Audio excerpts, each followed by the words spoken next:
Hey Jake, how are you? Oh buddy, how you been? Hi. You're gorgeous. You're not camera shy. Yeah, nice to meet you. So very unusual to have a golden retriever here. Came in as stray and hasn't been claimed. Since 2003, Langley Animal Protection Society has worked hard to ensure animal control and care, reducing the number of repeat complaints by 50% in the community. Each day we go from call to call, whether it's dogs at large, livestock at large, barking complaints. And this is who we've picked up.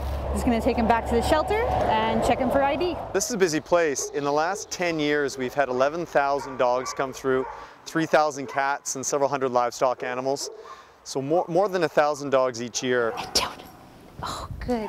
You get a connection with all the animals here, and all our dogs are required to have 3 weeks of training before we adopt them out. And we spend a lot of time in getting to know all of our dogs so that we know the home that we are wanting to place them in. Good girl. I love animals, and I just want to make a difference in the lives of the animals in the community, and this is the best way I can. To help raise money for the animals and programs, Furry Tail Endings Gala is coming up on November the 2nd. I'm Leah Bolton with Joy TV News.